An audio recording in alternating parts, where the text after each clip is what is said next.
Assalamualaikum warahmatullahi wabarakatuh. Di sini saya akan mengerjakan tugas UTS mata kuliah pengantar ilmu pendidikan. Di sini saya akan menjelaskan atau merangkum makalah 1 sampai makalah 5. Langsung saja. Yang pertama, maka konsep hakikat manusia dan dimensinya. Hakikat manusia merupakan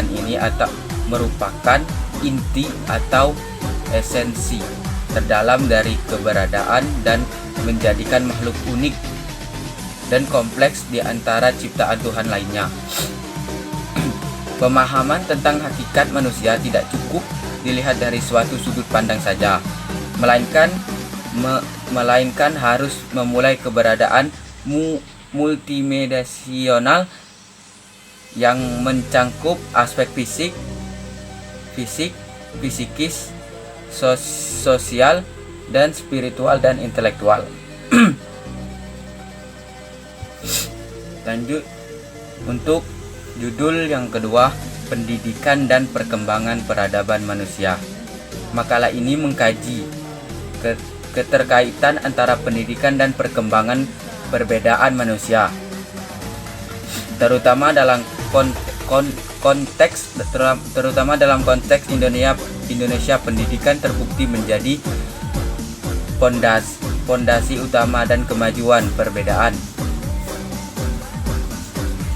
sebab ia memungkinkan transfer ilmu pengetahuan, nilai dan keterampilan dari generasi ke generasi.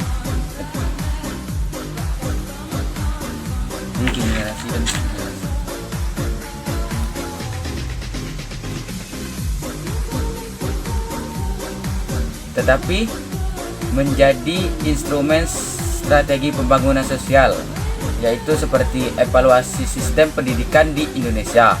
Dan yang kedua, pendidikan dalam mendukung ekonomi. Dan yang ketiga, teknologi dan transformasi paradigma pendidikan.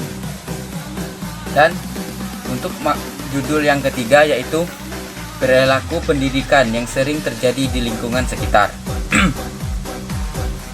Perilaku pendidikan yang terjadi di lingkungan sekitar merupakan refleksi nyata dari proses pembelajaran, membentuk karakter dan interaksi sosial yang berlangsung di tengah-tengah masyarakat, khususnya dalam kompleks sekolah dan keluarga. Perilaku tersebut dapat terbagi menjadi dua kategori. Menjadi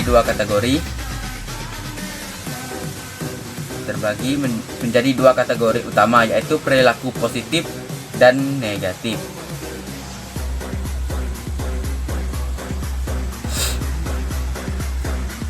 Dan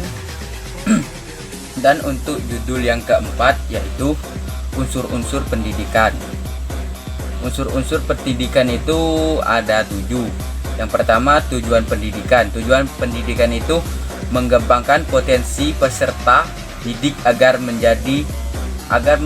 memiliki kualitas tinggi. Dan yang kedua, peserta didik,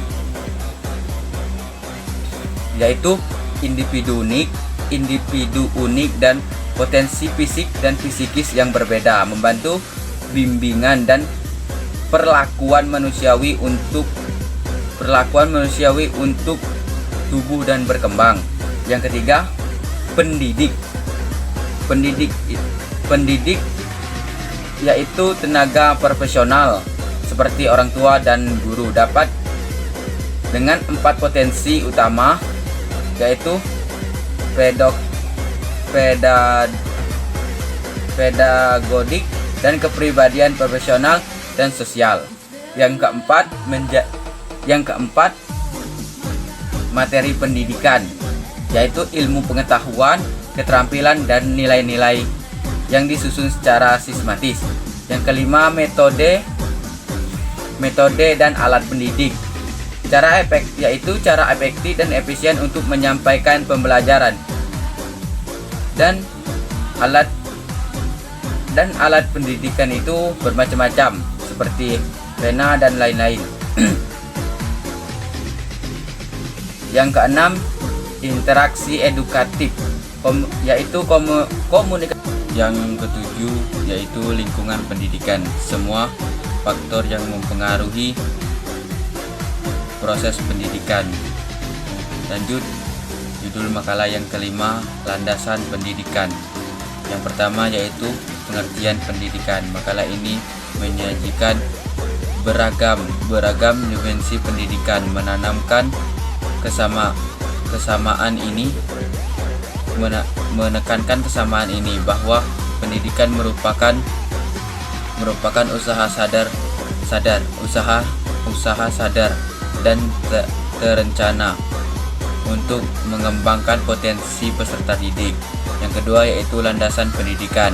Landasan pendidikan itu ada 4. Yang pertama yaitu landasan filosofis, dan yang kedua landasan sosiologis, dan yang ketiga landasan kultural, dan yang keempat landasan psikologis.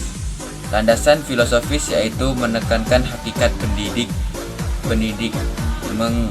menekankan hakikat pendidik, tujuannya untuk berbagai filsafat mempengaruhi praktik pendidik.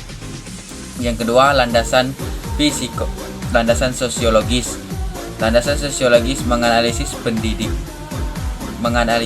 pendidikan sebagai proses interaksi sosial. Dan yang ketiga landasan kultural, yaitu landasan menyatakan bahwa pendidik terkait era dengan budaya suatu bangsa. Dan yang terakhir yaitu landasan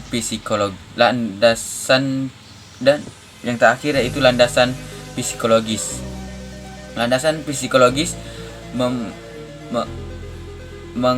menggarisbawahi pentingnya memahami aspek kejiwaan peserta didik dalam proses pembelajaran. Sekian dari saya. Wassalamualaikum warahmatullahi wabarakatuh.